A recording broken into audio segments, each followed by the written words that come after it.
Hello, good morning to all of you. मेरी आवाज अगर ठीक है तो मुझे वो बता दीजिए कि आवाज में कोई दिक्कत तो नहीं है आज।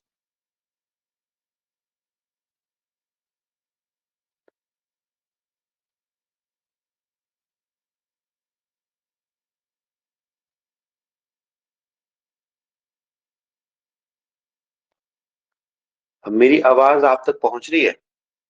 आवाज में कोई दिक्कत तो नहीं है? सर बिल्कुल ठीक है, क्लियर है। ठीक है। तो आज की हम क्लास को शुरू करते हैं। बेसिकली लास्ट टाइम हमने सिर्फ ओवरव्यू को डिस्कस किया था इस एंट्रेंस एग्जाम के बारे में कि ये एंट्रेंस एग्जाम आता कैसे है, क्या मार्क डिस्ट्रीब्यूशन है, कौन से टॉपिक्स बहुत इंपॉर्टेंट है। तो आज हम पहला टॉपिक यहाँ पे डिस्कस करेंगे, वो है historical background of Indian constitution. यहाँ से क्वेश्चन आपके कॉन्स्टिट्यूशन पार्ट के अंदर भी आते हैं और क्वेश्चन आपके जीके के पार्ट के अंदर भी आते हैं, क्योंकि यहाँ से एक या दो क्वेश्चन बन जाते हैं। वो कौन कौन से क्वेश्चन है उनको भी हम डिस्कस करेंगे इस क्लास के अंदर।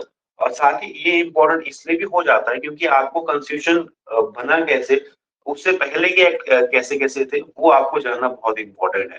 तो वो हम आज पढ़ेंगे कि 1947 से पहले हमारे देश में जो ब्रिटिश जो राज करते थे, तो उन्होंने कौन कौन से एक्ट लेके आए और उन एक्ट में क्या था, वो एक्ट किस पर्पस के लिए आए थे, उन्होंने क्या काम किया, हम उनको इस लेक्चर के अंदर आज डिस्कस करेंगे। सबसे पहले हम बात यहाँ पे करते हैं कि जैसे आपने भी हिस्ट्री के अंदर पढ़ा है, स्कूल में आपने भी हिस्ट्री पढ़ी हुई है कि 1600 में जो ब्रिटिश थे वो इंडिया के अंदर आते हैं in the form of east India company, जिसका एक एक्सक्लूसिव राइट था ट्रेड करने का। और वो जो इंग्लैंड की क्वीन थी उसके अंदर वो वहां पे काम करते थे। ठीक है। लेकिन क्या हुआ कि जैसे से वो यहाँ पे बिजनेस लगे करने, उनकी जो कंपनी थी वो यहाँ पे ग्रो होने लगी, तो उन्होंने जो राइट्स थे वो एक्वायर लगे करने इंडिया की टेरिटरी के ऊपर। यानी कि वो अपने आप को वहां पे एस्टेब्लिश करने लगे और वहां पे उसको ऑक्युपाई करने लगे कि यहाँ पे ईस्ट इंडिया कंपनी का राइट है। तो 1765 में क्या हुआ कि कंपनी ने दीवानी राइट के ऊपर अपना मतलब कि कंपनी जो है वो जो एक रेवेन्यू के ऊपर राइट होता है या फिर जो सिविल जस्टिस के ऊपर राइट होता है, जिसको हम दीवानी कहते हैं। जैसे दो दो मामले होते हैं, एक आपके क्रिमिनल केसेस होते हैं, दूसरा आपके सिविल केसेस होते हैं।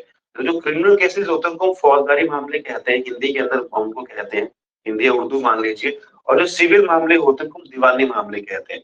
तो दीवानी के ऊपर कंप्लीट राइट अपने एक्वायर किया। जैसे बंगाल है, बिहार है, उड़ीसा है, ये वहां पे जो है वो प्रोविंसेस थे, तो वहां पे इस कंपनी ने दीवानी के ऊपर अपना राइट एक्वायर किया। तो उसके बाद जब ये क्यूइन के अंडर थे तो वहां पे डिफरेंट डिफरेंट एक्ट्स आए। तो जो पहला एक्ट आया था इंडिया के अंदर, जिसको हिस्ट्री ऑफ इंडियन कॉन्स्टिट्यूशन की स्टार्टिंग भी कहते हैं, वो था रेगुलेटिंग एक्ट 1773। अब इसमें क्या हुआ कि पहले क्या था कि जब ईस्ट इंडिया कंपनी इंडिया के अंदर आई, तो जो रानी थी इंग्लैंड की उसके अंडर वो काम करते थे, उसकी सुपरविजन वहां पे होती थी। लेकिन जब ये एक्ट आया 1773 में, तो क्या हुआ कि जो ब्रिटिश पार्लियामेंट थी वो कंपनी के अफेयर को रेगुलेट करने लगी वहां पे। यानी कि राइट ऑफ ब्रिटिश पार्लियामेंट के अंदर चला गया कि भाई वो कंपनी कैसे काम कर रही है, क्या काम कर रही है और किस वे में काम कर रही है। ठीक है। तो ब्रिटिश पार्लियामेंट के अंदर जो है वो ये उनका रेगुलेटिंग जो है वो वहां पे चीजें सारी अंडर हो गई। दूसरा यहाँ पे क्या हुआ, इस ये स्टार्टिंग का एक बड़ा इंपॉर्टेंट भी है। वो क्वेश्चन यहाँ से क्या बनता है, वो एक क्वेश्चन ये एक क्वेश्चन तो ये बनता है कि पहले क्या था कि जो बंगाल का गवर्नर था उसको गवर्नर जनरल बनाया गया, यानी कि उसको प्रमोशन वहां पे मिली। तो वॉरेन हेस्टिंग पहले आपके गवर्नर जनरल थे। तो ये क्वेश्चन आपका जीके के अंदर भी बन सकता है, इसको आप नोट कर लीजिए। और दूसरा, ये जो गवर्नर जनरल थे वहां पे उसके लिए एक एग्जीक्यूटिव काउंसिल जो है वो क्रिएट की गई विद 4 मेंबर्स, यानी कि 4 मेंबर उस एग्जीक्यूटिव काउंसिल के होंगे। ये यहाँ पे इस एक्ट के थ्रू वहां पे इसको एक क्रिएट किया गया। और एक और क्वेश्चन यहाँ बनता है, ये क्वेश्चन आपका कॉन्स्टिट्यूशन पार्ट के अंदर भी आता है कि सुप्रीम कोर्ट ऑफ इंडिया जो है वो पहली बार एस्टेब्लिश किया गया कलकत्ता के अंदर इन 1774 एज ए अपेक्स कोर्ट। तो ये क्वेश्चन आप बन सकता है आपका, ये 2016 के अंदर ये क्वेश्चन आया था एंट्रेंस एग्जाम के अंदर कि पहला सुप्रीम कोर्ट कब एस्टेब्लिश किया और कहाँ एस्टेब्लिश किया गया। तो इसको आप नोट कर लीजिए। जहां पे मैं आपको बोलूँ ना कि ये क्वेश्चन आपको बन सकता है, ये क्वेश्चन इंपॉर्टेंट है, थोड़ा उसको नोट कर लीजिएगा। सारा सारी चीजें आपको नोट करने की जरूरत नहीं, क्योंकि पीडीएफ आपको ये क्लास खत्म होने के बाद ग्रुप में मिल जाएगी, या फिर आप जिस अभी टीचमेंट ऐप पे जो आप इस वीडियो को देख रहे हैं तो वहां पे भी नोट्स के सेक्शन में आपको ये पीडीएफ मिल जाएगी। तो वहां पे आप इस पीडीएफ को डाउनलोड कर सकते हैं। लेकिन ज्यादा इंपॉर्टेंट है कि जो कोई क्वेश्चन अब मैं आपको बोल रहा हूँ कि इंपॉर्टेंट क्वेश्चन है तो वो आप उसको नोट कर लीजिए। तो ये जो पहला एक्ट आया था 1773 में, तो ये कुछ इसकी इंपॉर्टेंट बातें थी। तो जब भी अगर आप बुक से भी टेक्स्ट को पढ़ रहे हो तो ज्यादा आपको डेप्थ में इनको पढ़ने की जरूरत नहीं है, क्योंकि यहाँ से एक ही क्वेश्चन बन सकता है और ज्यादा क्वेश्चन यहाँ से नहीं बनते हैं, ज्यादा क्वेश्चन इस सेक्शन से नहीं पूछे जाते हैं। लेकिन पढ़ना इंपॉर्टेंट है तो हम तब इनको पढ़ रहे हैं, बाकी ज्यादा आपको डेप्थ में जाने की जरूरत नहीं है, पूरी पूरा पूरा एक्ट आपको पढ़ने की जरूरत नहीं है। तो इसके बाद हमारे पास सेकंड एक्ट आता है क्विट्स इंडिया एक्ट 1784। अब पहले क्या था इस एक्ट आने से पहले, ये जो ईस्ट इंडिया कंपनी थी जो पहले रानी के अंडर थी, जिसको ब्रिटिश पार्लियामेंट के अंदर अंडर किया गया, तो अगर उसके कोई कमर्शियल अगर वो ट्रेड वहां पे करते थे या फिर वो पॉलिटिकल फंक्शन में वो इन्वॉल्व होते तो वो सेम काम थे, मतलब कि उसको डिफरेंशिएट वहां पे नहीं किया गया था। लेकिन जब ये 84 के अंदर आपका क्विट्स इंडिया एक्ट आता है तो वहां पे जो कंपनी के कमर्शियल एक्टिविटीज थी और जो पॉलिटिकल फंक्शंस थे उनको सेपरेट यहाँ पे किया गया, जो कि करना यहाँ पे बड़ा इंपॉर्टेंट था। सेपरेट इसलिए यहाँ पे किया गया क्योंकि कंपनी के काम में वहां पे दिक्कत उनको काम करने में आ रही थी कि भी हम पॉलिटिकल फंक्शन के ऊपर फोकस करें या फिर कमर्शियल एक्टिविटीज को कौन देखेगा। तो इस चीज को ध्यान में रखकर ब्रिटिश पार्लियामेंट ने यहाँ पे इन दोनों काम को सेपरेट किया, और जो कोर्ट ऑफ डायरेक्टर था वो वो मैनेज करेगा कंपनी के कमर्शियल एक्टिविटीज को, मतलब कि जो ट्रेड वो करते थे, जो बिजनेस वो करते थे, उसको कोर्ट ऑफ डायरेक्टर जो है वो मैनेज करेगा। और जो बोर्ड ऑफ कंट्रोल है वो कंपनी के पॉलिटिकल अफेयर्स को मैनेज करेगा, यानी कि जो पॉलिटिक्स कंपनी यहाँ पे करती थी राजा से कैसे डील करना है उसको एक्वायर करने के लिए, ठीक है, तो वहां पे जो बोर्ड ऑफ कंट्रोल है वो उसको मैनेज करेगा, यानी कि कंपनी के कमर्शियल और पॉलिटिकल फंक्शन को यहाँ पे सेपरेट कर दिया गया। इसके बाद एक और चीज यहाँ पे इम्पोर्टेंट होती है, और वो होती है कि जो जहाँ पे कंपनी की टेरिटरी थी, यानी कि जब कंपनी स्टार्टिंग में आई थी, स्टार्टिंग में ऐसे बिजनेस करने के लिए यहाँ पे आई थी, लेकिन उन्होंने धीरे धीरे यहाँ पे चीजों को एक्वायर करना शुरू कर दिया। जैसे हमारे यहाँ पे पहले राजा होते थे तो वो अपने राजा अपने एरिया के अंदर रूल करता था, लेकिन कंपनी ने उसको उस एरिया को ही एक्वायर करना शुरू कर दिया। तो जो भी कंपनी की टेरिटरी थी इंडिया के अंदर उसको यहाँ पे ब्रिटिश पोजीशन इन इंडिया कहा गया, ठीक है। और जैसे पहले बंगाल के अंदर गवर्नर काउंसिल होती थी, अब मद्रास और बॉम्बे के अंदर भी गवर्नर काउंसिल जो है वो यहाँ पे बनाई गई। एक क्वेश्चन आपका जीके के अंदर ये भी यहाँ पे बन सकता है कि मद्रास और बॉम्बे के अंदर जनरल काउंसिल जो है वो कब सेटअप की गई, किस एक्ट से वो सेटअप हुई है। तो वो फिर से एक्ट 1784 है, इस एक्ट से जो है मद्रास और बॉम्बे के अंदर भी गवर्नर काउंसिल जो बनाई गई, ठीक है। इसके बाद हमारे पास यहाँ पे कोई क्वेश्चन तो नहीं है किसी का, कहीं कुछ कंफ्यूजन हो रहा हो? वैसे तो आपने इजी लैंग्वेज लिखी है, कोई कंफ्यूजन है तो आप मुझे वो पूछ सकते हैं।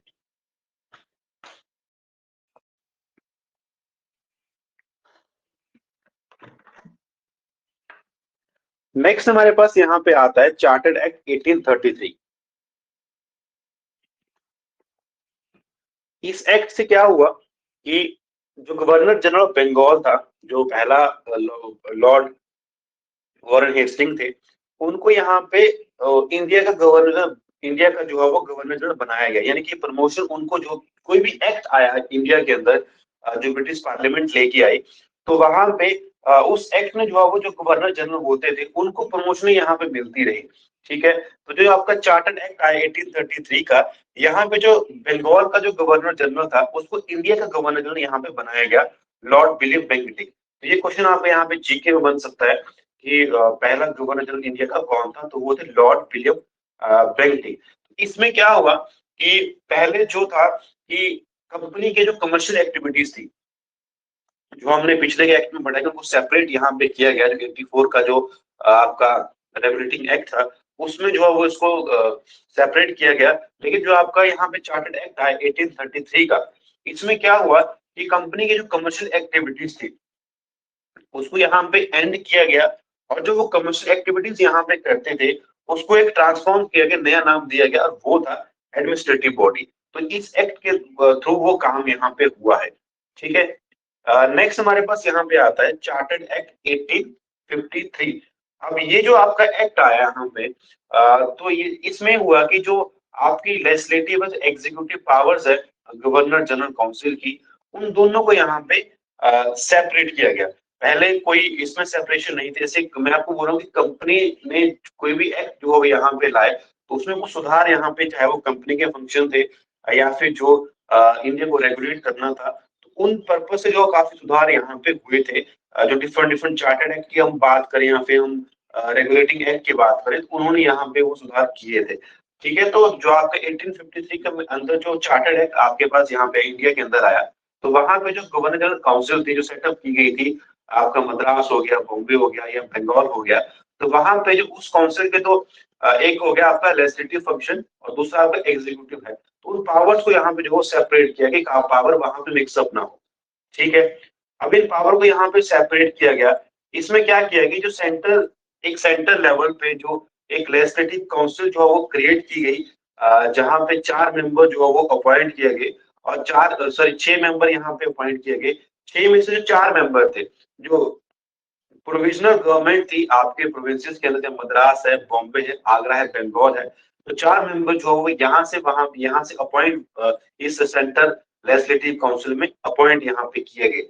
अब एक क्वेश्चन यहाँ से बनता है और वो क्वेश्चन इंपॉर्टेंट भी है कि जो आपका 1853 का जो चार्टर्ड एक्ट आया था, तो यहाँ पे इंडियन सिविल सर्विस वहां पे शुरुआत इस एक्ट के थ्रू हुई थी, जहां पे भी एक ओपन सिस्टम वहां पे रखा गया कि आप यहाँ पे compete करो, आप एग्जाम को क्वालिफाई करो और आपको जॉब नौकरी वहां पे दी जाएगी। तो 1853 के आने के बाद जो है वो इस एक्ट के आने के बाद इंडियन सिविल सर्विस यहाँ पे स्टार्ट हुई थी। तो ये क्वेश्चन यहाँ पे हो सकता है जहां पे इंडियन भी जो है वो इस एग्जाम को दे सकते थे। हालांकि इंडियंस को ज्यादा वहां पे रिप्रेजेंटेशन नहीं मिलता था क्योंकि उनको ऐसे क्लर्क वहां पे रखते थे काम करने के लिए। लेकिन हाँ, इंडियन सिविल सर्विस जो यहाँ पे इस एक्ट के आने के बाद स्टार्ट हुई। तो ये जो है वो क्वेश्चन यहाँ से बन सकता है। इस क्वेश्चन को भी आप यहाँ पे नोट कर लीजिए कि चार्टर्ड एक्ट 1853 आने के बाद यहाँ पे इंडियन सिविल सर्विस वहां पे स्टार्ट हुई थी। ठीक है, तो इतना कुछ कंफ्यूजन तो नहीं है आपको, तो मुझे बता दीजिए।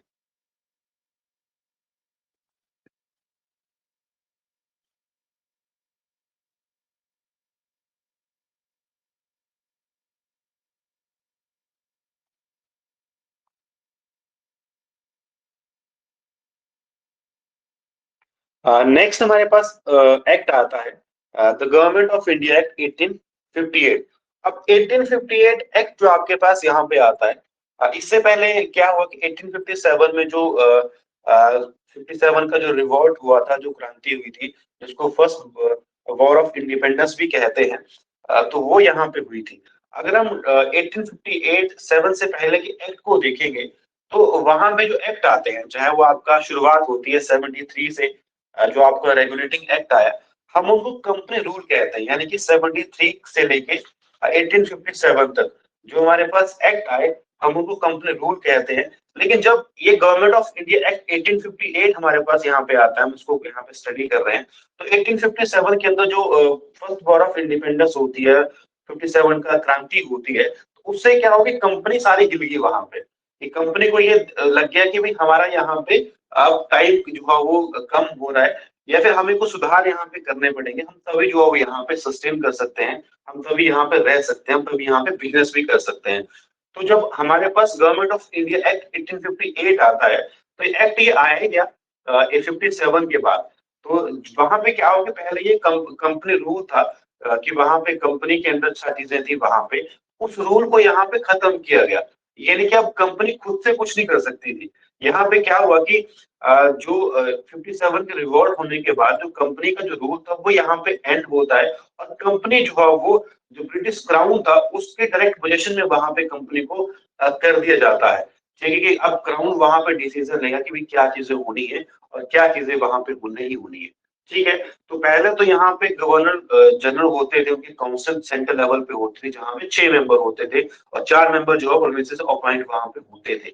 लेकिन यहाँ पे क्या हुआ, इस एक्ट के आने के बाद कि secretary of the state for India यहाँ पे एक ऑफिस जो उसको बनाया गया, उसको क्रिएट किया गया। ठीक है, तो पहला जो वहां पे ये थे, और वहां पे ना उसको असिस्ट करने के लिए एक 15 मेंबर ऑफ काउंसिल जो है वो इंडिया में बनाई गई, कि जो सेक्रेटरी ऑफ द स्टेट को असिस्ट करेगी। ठीक है, तो यहाँ पे क्या हुआ कि जो इंडियन एडमिनिस्ट्रेशन था उसको अपने क्राउन ने अपने अंडर वहां पे लिया। ठीक है, और जो पहले गवर्नर जनरल होते थे उसको वायसराय यहाँ पे बनाया गया, यानी कि उसको यहाँ पे प्रमोशन मिल गई, उसको जो है वो डेजिग्नेट एज ए वायसराय किया गया। और लॉर्ड कैनिंग यहाँ पे पहले वायसराय ऑफ इंडिया थे। ठीक है, तो ये क्वेश्चन आपका जीके के अंदर यहाँ से बन सकता है। ठीक है, तो इसको आप नोट कर लीजिए। और जो कोड ऑफ डायरेक्टर थे, जो पहले कंपनी की कमर्शियल एक्टिविटीज को जो रेगुलेट करते थे, जो 1833 का जो सॉरी 1784 का जो चार्टर्ड एक्ट रेगुलेटिंग एक्ट था, उसमें सेपरेट वहां पे कंपनी के फंक्शन को किया गया। तो यहाँ पे क्या हुआ कि कोड ऑफ डायरेक्टर जो कंपनी कमर्शियल एक्टिविटीज को देख रही, या फिर बोर्ड ऑफ कंट्रोल था जो कि कंपनी के पॉलिटिकल एक्टिविटीज को मैनेज करता था, उसको यहाँ पे अबॉलिश कर दिया, यानी कि वो अब खत्म उसको यहाँ पे कर दिया, क्योंकि जो सारा का सारा जो कंपनी का जो काम था वो क्राउन के अंडर वहां पे उसके पोजीशन में वहां पे वो सारा काम चला गया। ठीक है, तो ये जो 1858 का जो आपका एक्ट है, ये उसके कुछ फीचर्स हैं। तो यहाँ से क्वेश्चन एक तो ये बन सकता है कि पहले जो वाइसरॉय कौन थे, और जो सेक्रेटरी ऑफ द स्टेट का जो पोस्ट यहाँ पे इंडिया के अंदर आई, वो किस एक्ट के थ्रू जो आई थी। तो ये दो क्वेश्चन यहाँ से बन जाते हैं, इनको आप यहाँ पे नोट कर लीजिए। ठीक है, नेक्स्ट हमारे पास यहाँ पे आता है द इंडियन काउंसिल एक्ट 1861। अब ये भी ये थोड़ा एक्ट इम्पोर्टेंट भी है, क्योंकि यहाँ पे क्या हुआ कि जो आपका जो वाइसराय काउंसिल थी, जो हमने पहले भी डिस्कस किया था वाइसराय काउंसिल के बारे में, जो पहले एक सेंट्रल लेवल पे लेजिस्लेटिव काउंसिल होती थी, जो गवर्नर जनरल को जो है वो असिस्ट वहां पे करती थी, जहाँ पे 6 मेंबर थे। ठीक है, अब जो यहाँ पे उसके बाद इस पद को जो एज ए डेजिग्नेट किया गया वाइसराय के रूप में। तो इस एक्ट के आने के बाद जो आपके इंडियन काउंसिल एक्ट 1861 का, इस एक्ट के आने के बाद जो वाइसराय काउंसिल थी, वहां पे इंडियंस को जो है वो जगह मिलना शुरू की दी गई। तो मतलब भी इंडिया की जो वहां पे रिप्रेजेंटेशन होती थी, उसको यहाँ पे शुरू किया गया। इस एक्ट ने जो वो कमी देखी कि भाई हम कंपनी जो है वो इंडिया के अंदर तभी सस्टेन कर सकती है जब हम इंडियंस को जो है वो अपने जो हमारे अफेयर्स होते हैं, ये भी जो हम काम करते हैं, उसमें उनको जो है वो जगह दी जाए, हम तभी यहाँ पे सस्टेन कर सकते हैं। ठीक है, तो इसमें क्या हुआ, लेकिन इसमें दिक्कत ये थी कि इंडियंस को हम जो वो कंपनी के अफेयर में जगह तो दे रहे हैं, जो वाइसराय काउंसिल थी वहां पे उनको ऐड तो कर रहे हैं, लेकिन उनको ऑफिशियल मेंबर ऐड नहीं कर रहे हैं कि वो वहां पे उनके पास कोई ज्यादा पावर्स हो। ठीक है, उनको ज्यादा पावर नहीं दी गई थी। तो वहां पे क्या होगी, जो वाइसराय की एग्जीक्यूटिव काउंसिल थी, उसमें इंडियंस को as a non official member जो है वो एंट्री मिलना शुरू हुई। यानी कि स्टार्टिंग में इंडियंस के पास कोई पावर नहीं होगी, बस वहां पे वो देखेंगे। जैसे हमारे देश के अंदर प्रेसिडेंट होता है, वो सिर्फ काम को देखता है, वो सरकार के कहने पे ही काम करता है। वो एग्जीक्यूटिव मेंबर होता है, मतलब जो एग्जीक्यूटिव का हेड जो इंडिया का होता है वो प्रेसिडेंट होता है। लेकिन पहले ऐसा नहीं था। जब ये 76 के अंदर जो अमेंडमेंट हुई, उसके बाद जो प्रेसिडेंट की पावर थी वो काउंसिल ऑफ मिनिस्टर के कहने पे ही काम करेगा, वो नॉमिनल हेड होता है, बाकी सारी पावर आपके कैबिनेट जो काउंसिल ऑफ मिनिस्टर होती है उसके पास होती है। तो वैसे यहाँ पे हुआ कि इंडियंस को एंट्री मिलना तो शुरू हुई, लेकिन उनके पास कोई ज्यादा पावर नहीं थी कि वो वहां पे किसी बात का विरोध कर पाए या फिर वो अपनी वोटिंग वहां पे कर पाए। उनको as a non official member वहां पर एंट्री मिलना शुरू हुई। ठीक है, और इसके बाद एक और काम यहाँ पे हुआ, जो आपका 1861 का जो ये आपका इंडियन काउंसिल एक्ट आता है, कि जो पहले ये था ना कि सेंट्रल लेवल पे एक लेजिस्लेटिव काउंसिल थी, वो वहां पे हर चीज को सेंट्रलाइज चीजें की गई थी यहाँ पे। लेकिन ये इस एक्ट के आने के बाद यहाँ पे इन चीजों को यहाँ पे ना डिसेंट्रलाइज किया गया। ठीक है, यानी कि जो मद्रास और बॉम्बे की जो प्रेसिडेंसी थी, उनको यहाँ पे जो लेजिस्लेटिव थी पावर्स थी, उसको रिस्टोर यहाँ पे किया गया। पहले जो सारी की सारी पावर्स थी वो आपके सेंट्रल लेवल जो लेजिस्लेटिव काउंसिल थी उसके पास थी, इनके पास कुछ नहीं था। लेकिन इस एक्ट के आने के बाद यहाँ पे जो मद्रास और बॉम्बे की प्रेसिडेंसी थी, वहां पे उन पावर्स को फिर से रिस्टोर किया गया, उनके पास अपनी पावर यहाँ पे दी गई। ठीक है, तो ये 1861 का जो है वो आपके पास ये इंडियन काउंसिल एक्ट आता है। कोई यहाँ पे कोई क्वेश्चन तो नहीं है तो वो आप मुझसे पूछ सकते हैं। वैसे तो काफी इजी है ये, ज्यादा इसमें वो कंफ्यूजिंग वाली बात नहीं है। मेरी आवाज आप तक ठीक आ रही है? आज कोई दिक्कत तो नहीं है आवाज में?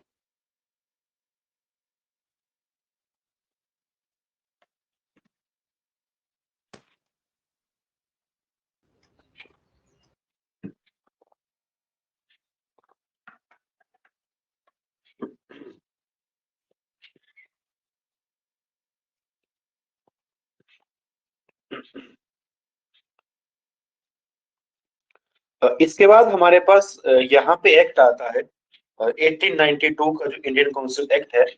इसमें क्या हुआ कि जो इनडायरेक्ट इलेक्शन होते थे उनको यहाँ पे इंट्रोड्यूस किया गया। ठीक है, जैसे बाय नॉमिनेशन जो है वो लोगों को अपॉइंट करना, उनको यहाँ पे जो है वो इंट्रोड्यूस यहाँ पे किया गया।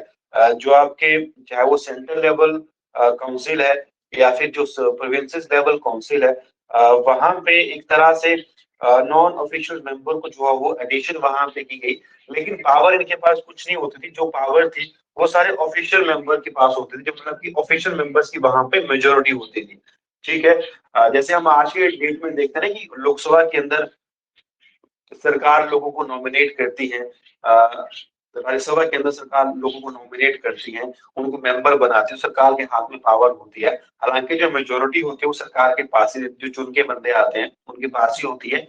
लेकिन जो नॉमिनेशन होती है उनके पास ज्यादा पावर्स नहीं होती कि भाई वो ज्यादा कुछ चीज का विरोध कर पाए। उनके पास सिर्फ वोटिंग पावर होती है, बाकी सारी पावर उनके पास होती है। लेकिन वो सरकार के अगेंस्ट वहां पे कुछ नहीं कर सकते क्योंकि उन्होंने सरकार ने उनको अपॉइंट किया होता है। ठीक है, तो वैसा सिस्टम जो है वो यहाँ पे था कि भाई उनको यहाँ पे इस सिस्टम को यहाँ पे इंट्रोड्यूस यहाँ पे किया गया।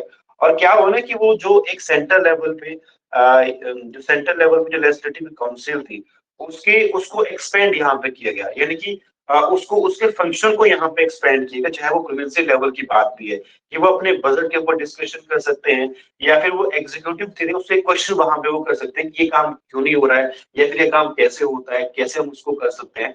तो इस तरह के क्वेश्चन वो एग्जीक्यूटिव काउंसिल को जो वो कर सकते थे, या फिर अपने बजट के ऊपर वो चर्चा कर सकते हैं कि बजट कितना लगेगा, किसी काम में कितना बजट हमें चाहिए। तो उसके ऊपर वो यहाँ पे वो डिस्कशन यहाँ पे कर सकते थे कि उनको एक एक्सपेंशन यहाँ पे मिल गई काउंसिल के फंक्शंस के लिए। ठीक है, तो ये दो इंपॉर्टेंट बातें हैं ठीक है इस एक्ट की, जो आपका ये इंडियन काउंसिल एक्ट आता है 1892 का। ठीक है, तो यहाँ तो कोई कंफ्यूजन तो नहीं है। अगर कोई किसी का कोई क्वेश्चन भी है तो वो थोड़ा आप पूछ सकते हैं, या फिर आप पूछे तो आप कमेंट, आप यहाँ पे कमेंट कर सकते हैं। ठीक है, मेरी आवाज आप तक ठीक आ रही है, कोई दिक्कत तो नहीं है आवाज में? क्योंकि कल बड़े वीडियो के अंदर जो है कोई दिक्कत, आवाज में कोई दिक्कत थी।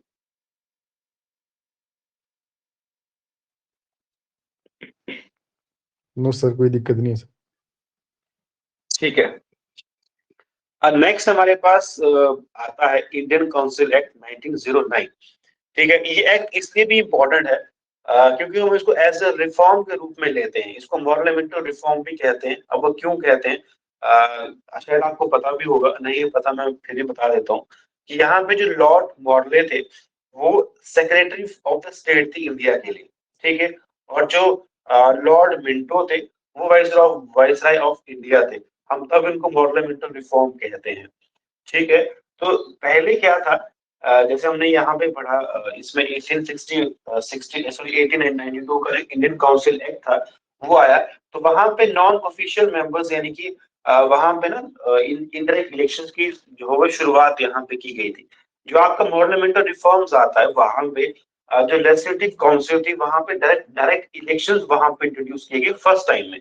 तो ये क्वेश्चन यहाँ से बन सकता है जीके के अंदर आपका कि direct election for the legislative council कब स्टार्ट हुए, इस एक्ट के आने के बाद स्टार्ट हुए। तो वो आपका ही है इंडियन काउंसिल एक्ट 1909। इसको हम मॉर्लेमेंटल रिफॉर्म के रूप में भी जानते हैं। ठीक है, तो यहाँ पे हुआ। ठीक है, और जो आपका सेंट्रल लेजिस्लेटिव काउंसिल थी उसको एक इंपीरियल लेजिस्लेटिव काउंसिल यहाँ पे बनाया गया। ठीक है, वो यहाँ पे ये दो काम यहाँ पे हुए। नेक्स्ट हमारे पास नेक्स्ट चीज इस एक्ट के अंदर क्या हुई कि जो आपकी जो सेंट्रल लेवल पे लेजिस्लेटिव काउंसिल थी उसके मेंबर्स को यहाँ पे इंक्रीज किया गया, यानी कि 16 से जो 60 मेंबर्स यहाँ पे इंक्रीज हुए। ठीक है, और एक तरह से ये एक्ट यहाँ पे एक क्वेश्चन यहाँ से बन सकता है, और वो क्वेश्चन है कम्युनल इलेक्टोरेट का। ये इसलिए भी है क्योंकि इस एक्ट के आने के बाद यहाँ पे क्या हुआ कि जैसे हम कहते भी है ना कि जो अंग्रेज यहाँ पे आए थे, जो ब्रिटिशर्स यहाँ पे आए थे, वो फूट डालो की नीति यहाँ पे, फूट डालो राज करो, ये हमने बहुत बार सुना हुआ है। तो उसकी शुरुआत जो है वो यहाँ से हुई थी, क्योंकि जो मॉर्लेमेंटल रिफॉर्म थे उन्होंने यहाँ पे क्या किया कि यहाँ पे ना एक सेपरेट कम्युनल इलेक्टोरेट यहाँ पे इसको एक्सेप्ट यहाँ पे कर दिया कि भाई हम जो रिलीजन है उसके बेस हम यहाँ पे इलेक्टोरेट यहाँ पे देंगे। और इस एक्ट के आने के बाद यहाँ पे फर्स्ट टाइम जो है वो इसको यहाँ पे एक्सेप्ट किया गया, और खासकर यहाँ पे ये इसको इंट्रोड्यूस किया गया था मुस्लिम्स के लिए। ठीक है, कि भाई हम मुस्लिम्स को जो है वो एक स्पेशल सेपरेट इलेक्टोरेट यहाँ पे देंगे, जहाँ पे जो मुस्लिम मेंबर्स हैं, ठीक है, that should be elected by only by the Muslim voters, यानी कि उसको मुस्लिम वोटर्स ही इलेक्ट करेंगे जहाँ पे मुस्लिम की पॉपुलेशन ज्यादा है, ठीक है। हम उनको जो भी यहाँ पे इंट्रोड्यूस करेंगे सेपरेट इलेक्टोरेट। तो वही जो आपका ये जो फर्स्ट टाइम था वो यहाँ पे हुआ। और जैसे इसको जो है ना, वो जो लॉर्ड मिंटो थे, ये क्वेश्चन यहाँ से बन जाता है कि जो लॉर्ड मिंटो थे उनको हम कहते हैं फादर ऑफ कम्युनल इलेक्टोरेट। ये क्वेश्चन, इसको आप यहाँ पे नोट कर लीजिए कि जो लॉर्ड मिंटो है उसको फादर ऑफ कम्युनल इलेक्टोरेट भी कहा जाता है, क्योंकि हाँ धर्म के आधार पे जो है वो यहाँ पे सेपरेट इलेक्टोरेट दिया गया है यहाँ पे इस एक्ट के आने के बाद, ठीक है। तो उसको आप यहाँ पे नोट कर लीजिए।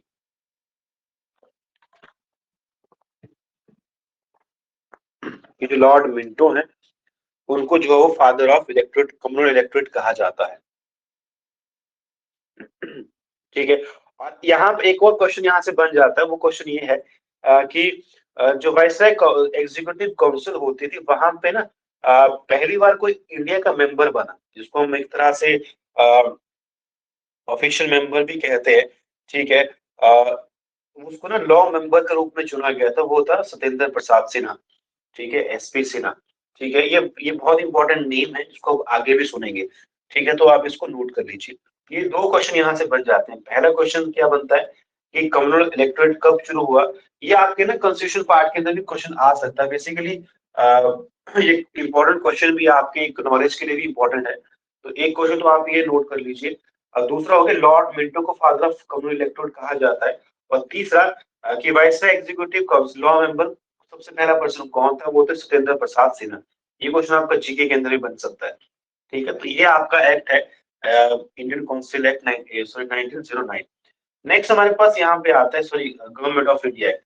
नेक्स्ट हमारे पास यहाँ पे आता है गवर्नमेंट ऑफ इंडिया एक्ट 1919, ठीक है, जिसको मॉन्टेनेग्रो जेल फोर्स रिफॉर्म भी कहा जाता है। तो यहाँ पे वो सेम ही कहानी है कि जो मॉन्टेग थे वो एक सेक्रेटरी फॉर द स्टेट थे और जो लॉर्ड चेम्सफोर्ड थे वाइसरॉय ऑफ इंडिया थे, ठीक है। तो यहाँ पे क्या हुआ कि जो सेंट्रल और जो प्रोविजनल सब्जेक्ट्स थे उनको यहाँ पे सेपरेट किया गया, ठीक है। वो क्या था इसको मैं आपको आगे बताता हूँ, ठीक है। और एक तरह से ना जो इस एक्ट के आने के बाद एक वाई कैबिनेट लेजिस्लेचर जो है वो इंट्रोड्यूस किया गया फर्स्ट टाइम में सेंट्रल लेवल पे, ठीक है। कि वे एक लेजिस्लेटिव काउंसिल होती थी, सॉरी एक लेजिस्लेटिव काउंसिल होगी जो बाद में जो लेजिस्लेटिव असेंबली के रूप में जो वहां पे बनाएगी। और दूसरा जो आपका एक लेजिस्लेटिव असेंबली होगी, यानी कि जो हम सिस्टम देखते हैं आज राज्यसभा है जिसको हम अपर हाउस कहते हैं और लोअर हाउस है लोकसभा, तो वो इसके अनुरूप ही वहां पे वो काम किया। और जो यहाँ पे जो हमने यहाँ पे पढ़ा कि भी एक बाई कैबिनेट लेजिस्लेचर यहाँ पे इंट्रोड्यूस किया गया सेंट्रल लेवल पे, तो वो यही है कि जो आपकी लेजिस्लेटिव काउंसिल जिसको हम आज की डेट में राज्यसभा कहते हैं और जो आपकी लेजिस्लेटिव असेंबली वहां पे सेंट्रल लेवल पे इंट्रोड्यूस की गई, हम लोग आज के टाइम में लोकसभा कहते हैं जो आपका लोअर हाउस होता है, ठीक है। तो यहाँ पे ना मैंडेटरी किया गया कि जो वाइसराय की एग्जीक्यूटिव काउंसिल है वहां पे 3 मेंबर जो इंडियंस होंगे, ठीक है। ये यहाँ पे मैंडेट किया गया, ठीक है। अब एक और क्वेश्चन यहाँ से बन जाए, इसको आप नोट कर लीजिए। और वो क्वेश्चन है कि भाई इस एक्ट के आने के बाद पहली बार जो है पब्लिक सर्विस कमीशन को यहाँ पे एस्टेब्लिश किया गया इंडिया के अंदर, ठीक है। जैसे वो जो हम एग्जाम देने की बात भी करते हैं कि एग्जाम एक ओपन सिस्टम शुरू किया गया, तो यहाँ पे पब्लिक सर्विस कमीशन यहाँ पे इस एक्ट के आने के बाद एस्टेब्लिश किया गया। तो ये क्वेश्चन यहाँ से बन सकता है, जीके के अंदर आपका ये क्वेश्चन यहाँ से बन सकता है, ठीक है। तो आप इसको नोट कर लीजिए, ठीक है। तो ये आपका जो गवर्नमेंट ऑफ इंडिया एक्ट है 1919 का, इस एक्ट की कुछ इंपॉर्टेंट बातें हैं। ज्यादा आपको पूरा एक्ट पढ़ने की जरूरत नहीं है क्योंकि यहाँ से क्वेश्चन बहुत कम बनते हैं। ये बेसिकली आपके जीके के पार्ट के अंदर यहाँ से क्वेश्चन आते हैं। एक या दो क्वेश्चन है जो आपके कॉन्स्टिट्यूशन के अंदर पूछे जा सकते हैं, जैसा सुप्रीम कोर्ट कब एस्टेब्लिश किया गया, ठीक है। और जो आपका कम्युनल इलेक्टोरेट है वो किस एक्ट के आने के बाद इंट्रोड्यूस हुआ। तो ये दो क्वेश्चन यहाँ से मेनली आपके कॉन्स्टिट्यूशन पार्ट के अंदर बन सकते हैं, ठीक है। तो यही जो आपका एक्ट है ये। नेक्स्ट एक्ट हमारे पास आता है गवर्नमेंट ऑफ इंडिया एक्ट 1935, ठीक है। अब ये जो एक्ट है ये इंडियन हिस्ट्री में भी बहुत इंपॉर्टेंट एक्ट है क्योंकि जब तक हमारा संविधान नहीं बना था, हमारा कॉन्स्टिट्यूशन नहीं बना था, यही एक्ट हम जो है वो काम, इसी एक्ट ने जो है वो काम किया। और ये एक्ट काफी इंपॉर्टेंट है क्योंकि हमारे कॉन्स्टिट्यूशन में जैसे हम कहते भी हैं कि हमारा एक बोरोड कॉन्स्टिट्यूशन है, बहुत सारी चीजें जो है वो बाहर की कॉन्स्टिट्यूशन से ली गई हैं। और जो आपका 35 का जो एक्ट है, यहाँ से बहुत सारी चीजें जो है वो कॉन्स्टिट्यूशन के अंदर डाली गई हैं, जिसको हम आगे डिस्कस करेंगे भी क्या क्या चीजें कौन से कंट्री से कौन सी बातें जो है वो कॉन्स्टिट्यूशन के अंदर ऐड की गई हैं, वो भी कॉन्स्टिट्यूशन से ली गई हैं। ठीक है, तो आपका जो गवर्नमेंट ऑफ इंडिया एक्ट 1935 है, ठीक है, ये एक तरह से एक रिस्पॉन्सिबल गवर्नमेंट बनाने में आपका एक सेकंड माइलस्टोन है। ठीक है, हम इसको एज ए देखते हैं। 1919 के अंदर जो हमने पहले पीछे पिछले वाला एक्ट पढ़ा, तो वो एक तरह से फर्स्ट एक्ट था कि वे रिस्पॉन्सिबल गवर्नमेंट की वो बात करता है इंडिया के अंदर। ठीक है, तो आपका जो 35 का जो एक्ट है, ये सेकंड माइलस्टोन है कि वो रिस्पॉन्सिबल गवर्नमेंट की बात करता है इंडिया के अंदर।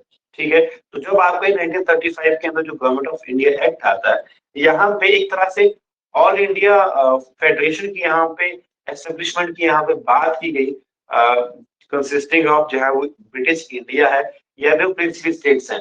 हम प्रिंसली स्टेट्स उनको कहते हैं जहाँ पे राजे रजवाड़े वहां पे रूल करते थे।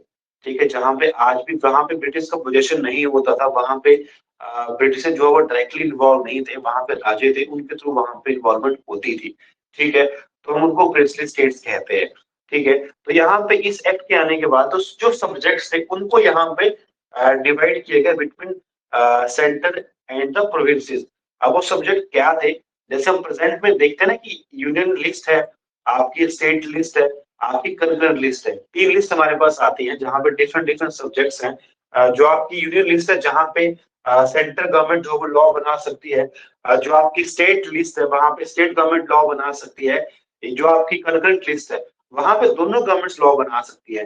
लेकिन अगर दोनों लॉस में जो कोई कंफ्यूजन होता है, कोई कॉन्ट्रडिक्शन होती है, ठीक है, तो वहां पे सेंट्रल गवर्नमेंट का लॉ माना जाता है, वहां पे स्टेट गवर्नमेंट का लॉ नहीं माना जाता है। जैसे कि आपने अभी इसका एक लेटेस्ट एग्जांपल ये भी है कि जो शादी के लिए एज है, वो एक आपका कंकरेंट लिस्ट के अंदर आता है, मैरिज आपकी कंकरेंट लिस्ट के अंदर आती है। तो वहां पे ना स्टेट गवर्नमेंट भी लॉ, हिमाचल गवर्नमेंट वहां पे लॉ बना रही है कि जो शादी की लड़कियों की एज है उसको बढ़ा के 21 साल किया जाएगा। अभी ये जो कैबिनेट ने इसको अप्रूव किया, प्रपोज है, ये अभी लॉ नहीं बना है, लेकिन ये एग्जाम्पल है कि भाई जो स्टेट है वो भी इसमें जो है वो काम कर सकती है, वो लॉ बना सकती है, वो लॉ बना भी रही है। अभी वो लॉ अभी बना नहीं है, लेकिन वो उसने काम करना शुरू किया है। लेकिन सेंट्रल लेवल पे भी जो है वो लड़कियों की एज बढ़ाने की बात हो रही थी। तो अगर अगर स्टेट गवर्नमेंट लॉ बना देती है अपने एक्ट में, जो है वो जो हिमाचल प्रदेश का जो मैरिज का एक्ट है, उसके मैरिज की उसको रजिस्टर करने का, तो वहां पे अगर हिमाचल प्रदेश गवर्नमेंट भी लॉ बनाती है, एज को बढ़ाती है, और कल को सेंट्रल गवर्नमेंट भी जो है वो एज को इंक्रीज कर देती है, तो जो सेंट्रल लेवल का जो लॉ होगा वो प्रिवेल होगा। जो स्टेट गवर्नमेंट का जो लॉ है वो यहाँ पे नहीं प्रिवेल होगा, जो सेंट्रल गवर्नमेंट का लॉ है वो यहाँ पे माना जाएगा। तो इस एक्ट के आने के बाद यहाँ पे ना सब्जेक्ट्स को जो है वो डिवाइड यहाँ पे किया गया, सेंट्रल लेवल पे और प्रोविंसेस लेवल पे। ठीक है, कि भाई कौन सी गवर्नमेंट कहाँ पे काम करेगी और क्या काम करेगी। ठीक है, तो वो यहाँ पे थी। और एक तरह से जो आपके बाई कैबिनेट लेजिस्लेचर था, उसको यहाँ पे ज्यादा प्रोविंसेस के अंदर इंट्रोड्यूस किया गया। ठीक है, पहले ये जो 6 के अंदर था उसको, सॉरी 11 प्रोविंसेस के अंदर जो है वो एक तरह से हमें बाई कैबिनेट लेजिस्लेचर यहाँ पे इंट्रोड्यूस किया गया। पहले वहां पे सिर्फ उसको उसको डिसेंट्रलाइज यहाँ पे किया गया था, उनकी अपनी पावर जो है वो जो प्रोविजनल लेवल पे लेजिस्लेटिव काउंसिल थी उनके पास अपनी पावर्स थी, उनको वहां पे बाई कैबिनेट नहीं था वहां पे। जैसे हम आज की डेट में भी देखते हैं कि 6 से 7 स्टेट में जो बाई कैबिनेट लेजिस्लेचर, यानी कि वहां पे लेजिस्लेटिव असेंबली भी है और वहां पे लेजिस्लेटिव काउंसिल भी है। अब वो काउंसिल क्या होती है, असेंबली क्या होती है, इसको हम जब वो स्पेसिफिक टॉपिक हमारे पास है इसको वहां पे डिस्कस करेंगे। तो ये चीज वहां पे ली गई है कि भाई 11 प्रोविंसेस में से 6 प्रोविंसेस के अंदर जो बाई कैबिनेट लेजिस्लेचर इंट्रोड्यूस किया गया, वहां पे असेंबली भी है और वहां पे लेजिस्लेटिव काउंसिल भी है।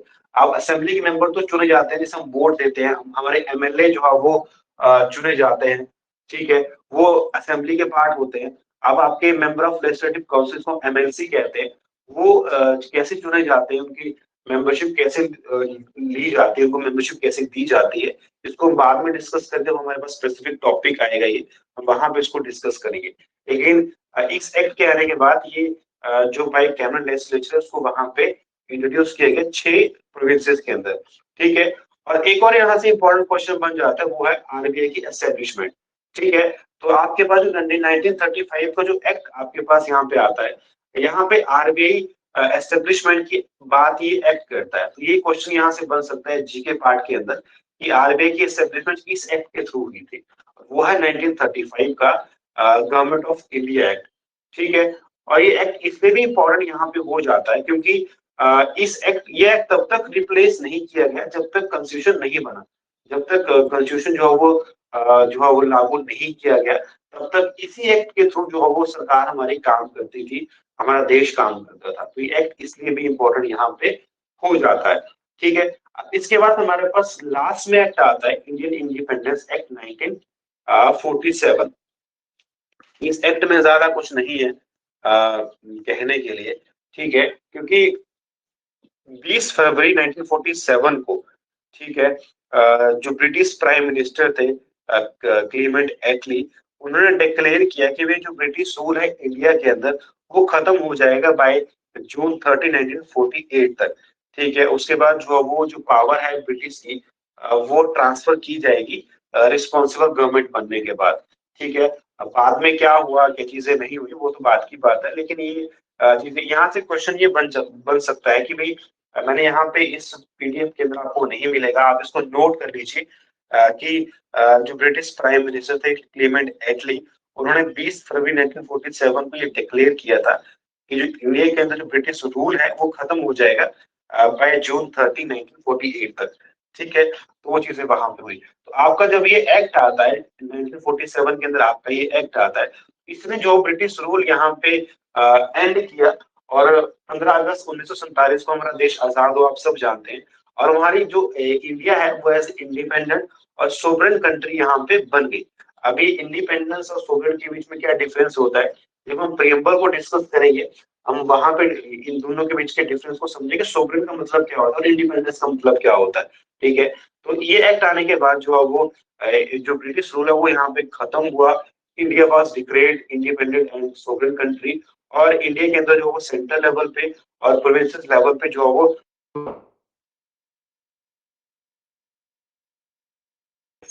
सेटअप करने के बाद यहाँ पे इस एक्ट ने यहाँ पे की, ठीक है। तो ये एक्ट जो आपका 1947 का जो एक्ट है वो यहाँ पे जो है वो आया, यहाँ पे इस एक्ट ने जो है वो यहाँ पे ये काम किया, ठीक है। तो आपकी जो लेजिस्लेटिव है, जो एग्जीक्यूटिव पावर है कॉन्स्टिट्यूशन असेंबली ऑफ इंडिया की, ठीक है, तो उसको यहाँ पे असाइन किया गया। अब कॉन्स्टिट्यूशन जो आपकी असेंबली थी उसको भी हम डिस्कस करेंगे,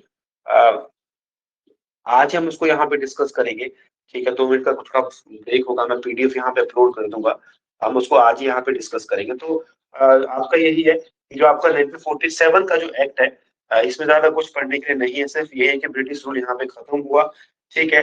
और यहाँ पे कॉन्स्टिट्यूशन असेंबली यहाँ पे बनाएगी, ठीक है, जो आपके कॉन्स्टिट्यूशन को फ्रेम करेगी। असेंबली अब कितने मेंबर्स थे, कौन कौन मेंबर्स थे, क्या कमिटीज बनाएगी, उनको हम यहाँ पे डिस्कस करेंगे। तो यहाँ तक कोई दिक्कत तो नहीं है, कोई दिक्कत है तो आपको क्वेश्चन कुछ बात रिपीट करनी है तो वो आप मुझे बता सकते हैं, नहीं तो हम नेक्स्ट टॉपिक की तरफ बढ़ते हैं। कोई क्वेश्चन आपका है, कोई कंफ्यूजन आपको कुछ आपको है तो आप मुझे बता सकते हैं, हम एक बार फिर से उस बात को रिपीट यहाँ पे कर देंगे।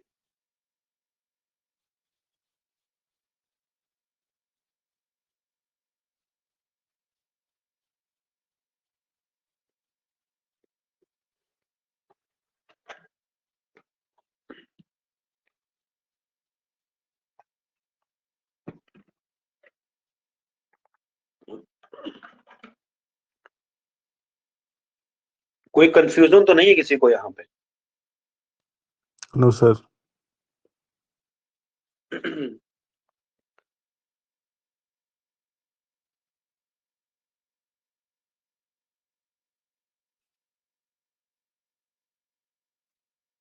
ठीक है। नेक्स्ट टॉपिक आज पढ़ने कि हम कल मॉर्निंग से स्टार्ट करें, तो वो मुझे बता दीजिए। आज सर। ठीक है। आज इसको ये सारे एक्ट टाइम लगेगा। ये एक्ट तो आपके खत्म हो गए हैं सारे के सारे ना? थोड़ा सा ये मतलब डाउट्स कुछ कुछ हैं इसमें, क्लियर करने पड़ेंगे मतलब। क्या क्या डाउट्स है वो थोड़ा बताइए मुझे।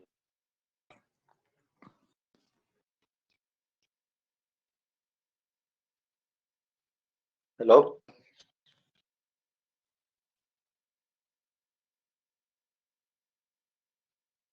सौरभ, क्या डाउट्स है वो बता दीजिए। एक बार फिर से इसको एक बार लाइव को देख के बाद में फिर बताऊंगा आपको, कल या मैसेज करूंगा शाम को। ठीक है, ठीक है, ठीक है। इसमें पता क्या है ना, जो आपकी ये डिफरेंट डिफरेंट एक्ट्स है ना, यहाँ से बेसिकली क्वेश्चन तो नहीं बनते हैं, जी सर।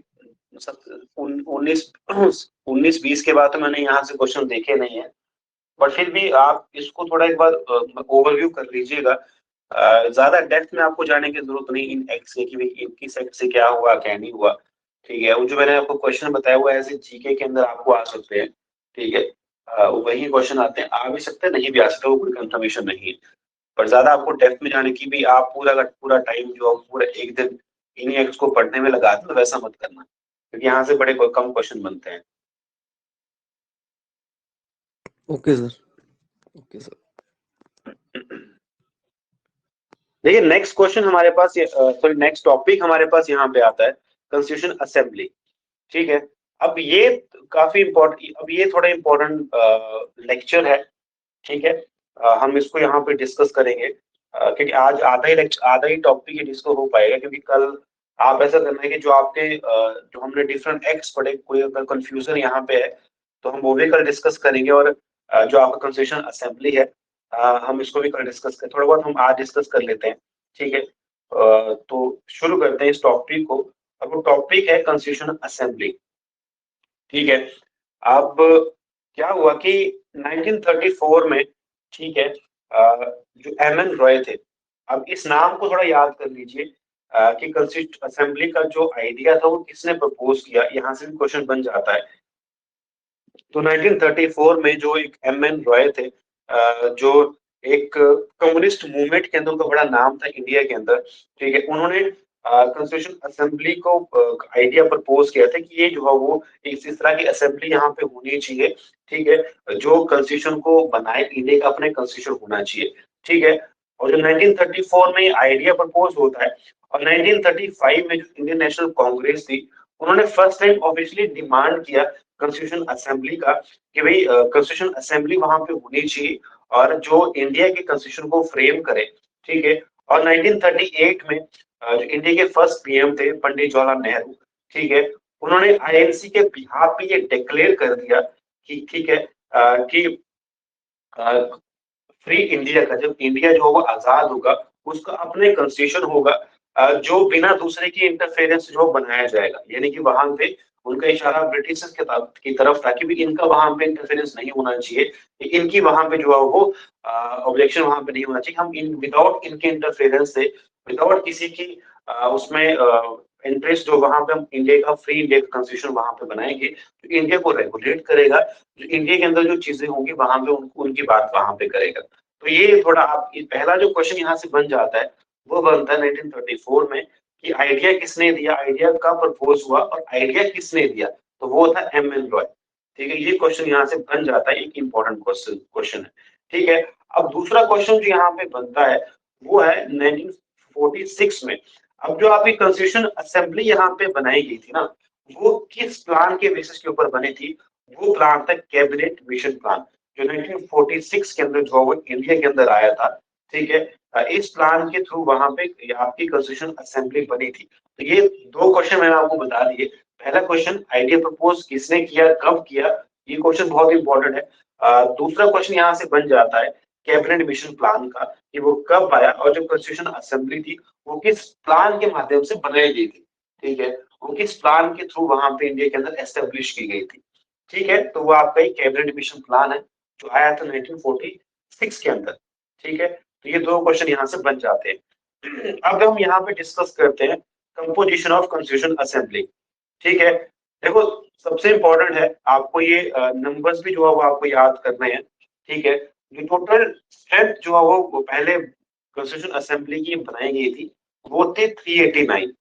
ठीक है, तो यहाँ पे जो 296 सीट्स थी वो अलॉट की गई थी ब्रिटिश इंडिया को, और जो 93 सीट्स थी वो अलॉट की गई थी प्रिंसली स्टेट्स को। मैंने आपको पहले बताया कि जो प्रिंसली स्टेट्स है वो स्टेट्स है जहां पे राजाओं का रूल होता था, जहां पे रजवाड़ों का रूल होता था।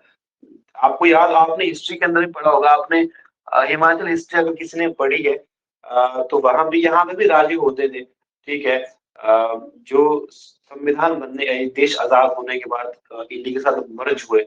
ठीक है, मेरे को एक नाम याद नहीं आ रहा है यहाँ पे। एक यहाँ पे जो है वो प्रिंसली स्टेट होती थी, जो पहली स्टेट बनी थी इंडिया की, जो जिसने इंडिया के अंदर मर्ज किया था सबसे पहले। मुझे वो नाम बोल रहा है, अगर आपको नाम वो आता है तो आप वो बता दीजिए। ठीक है, तो ये सीट्स का डिस्ट्रीब्यूशन यहाँ पे किया गया।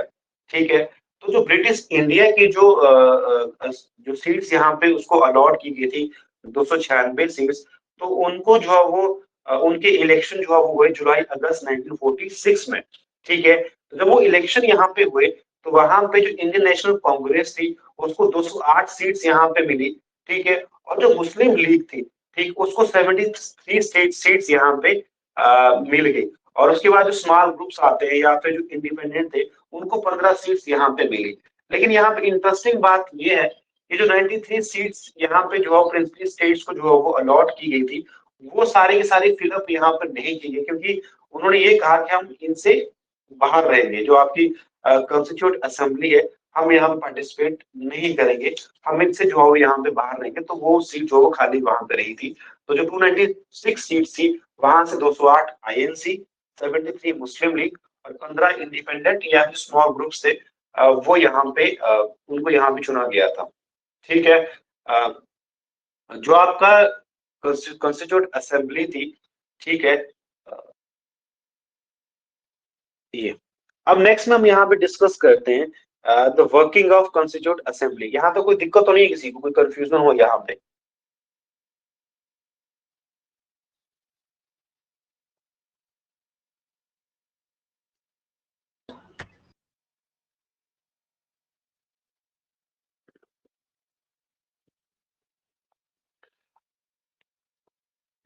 चलिए ठीक है, हम नेक्स्ट डिस्कस करते हैं the working of constitute assembly.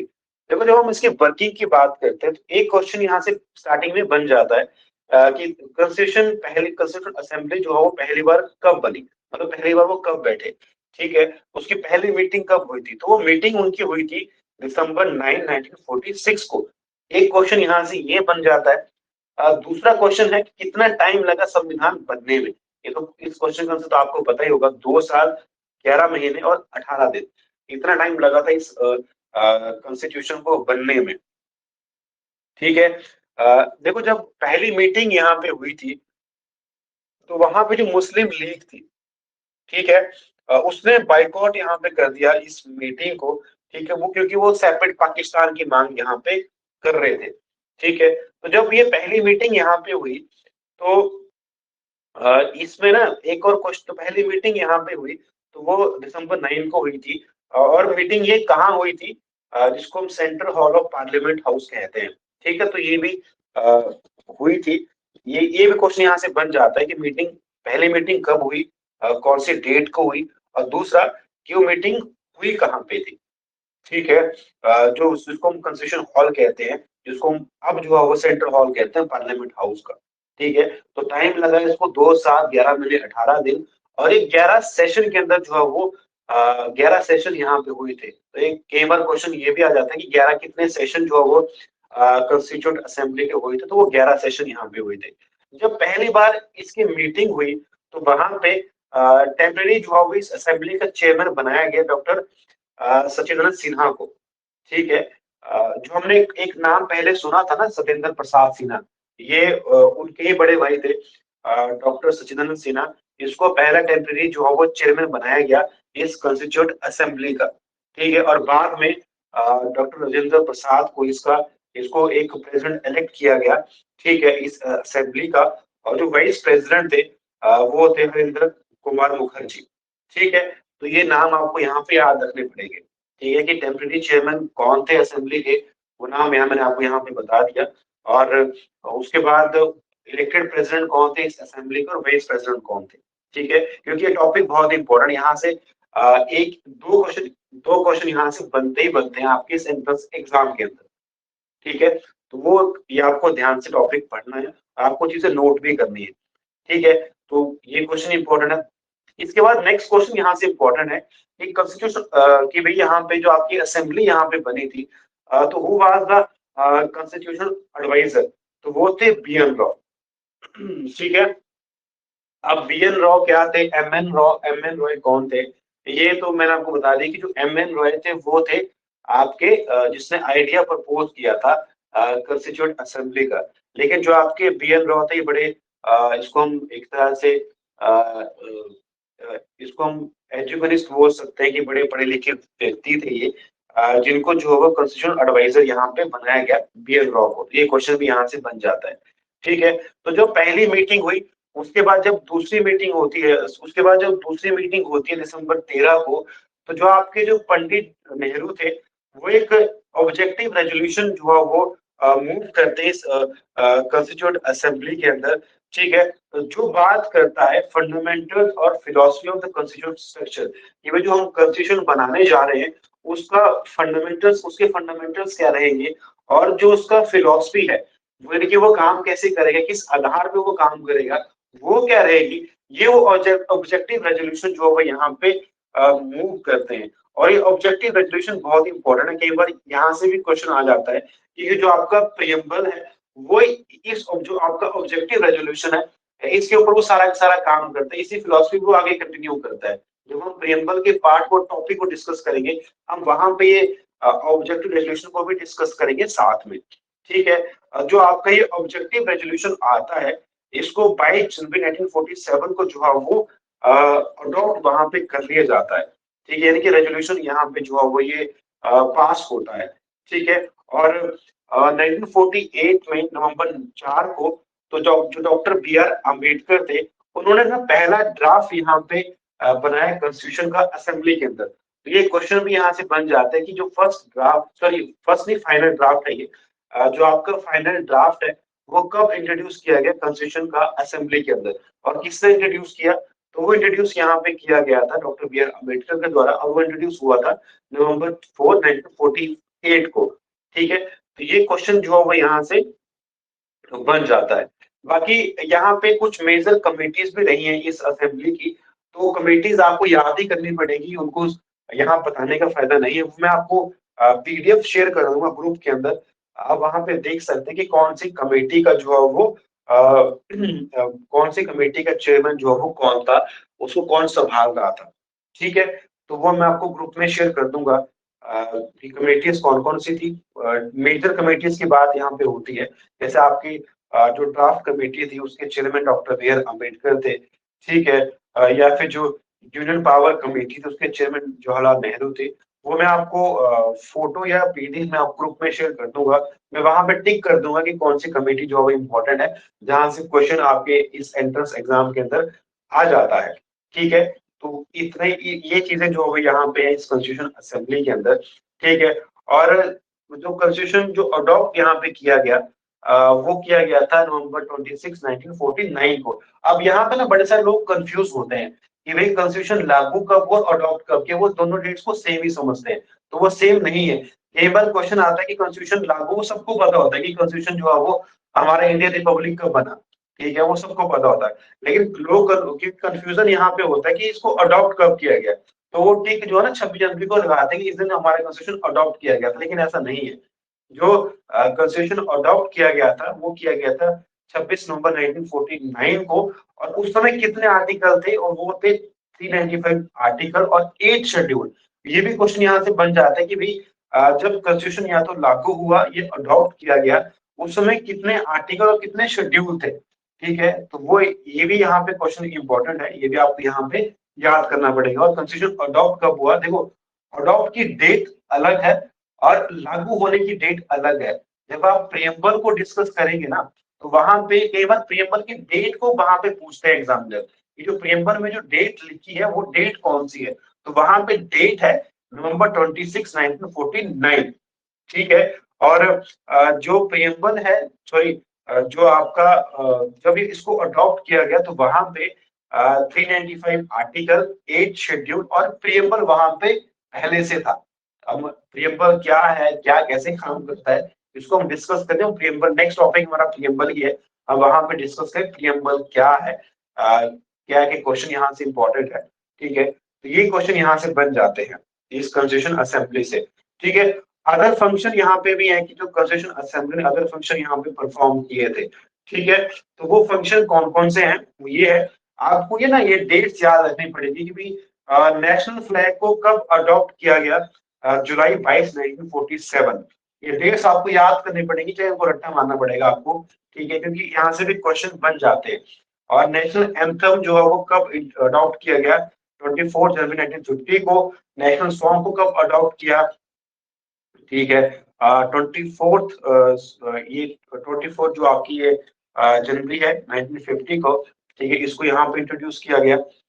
ठीक है, और जो आपका फर्स्ट प्रेसिडेंट ऑफ इंडिया थे उनको कब इलेक्ट किया गया, तो वो 24 जनवरी है 1950। ठीक है, और कितना खर्चा जो है वो कॉन्स्टिट्यूशन बनाने में आया था, तो वो खर्चा है 64 लाख। ठीक है, तो 64 लाख जो वो खर्चा जो वो आया था इस कॉन्स्टिट्यूशन को बनाने में। ठीक है, तो ये कुछ इंपॉर्टेंट डेट्स हैं जो आपको याद करनी पड़ेगी। नेशनल फ्लैग को कब अडॉप्ट किया गया, नेशनल एंथम को कब अडॉप्ट किया गया, नेशनल सॉन्ग को कब अडॉप्ट किया गया। ठीक है, तो ये क्वेश्चन यहाँ से बन जाते हैं। तो यहाँ से एक या दो या फिर 2 से 3 क्वेश्चन यहाँ से आ जाते हैं आपकी इस एंट्रेंस एग्जाम के अंदर। तो ये टॉपिक बहुत इंपॉर्टेंट है। ठीक है, तो आप अगर तो यही इतना ही आज हम डिस्कस करेंगे इस लेक्चर के अंदर। तो कोई क्वेश्चन अगर आपका हो तो वो क्वेश्चन आप मुझे बता सकते हैं। ठीक है, कोई कंफ्यूजन आपको है या फिर कुछ बात रिपीट करनी है तो वो भी आप मुझे बता सकते हैं। अदरवाइज हम इस लेक्चर को यहाँ पे खत्म करते हैं।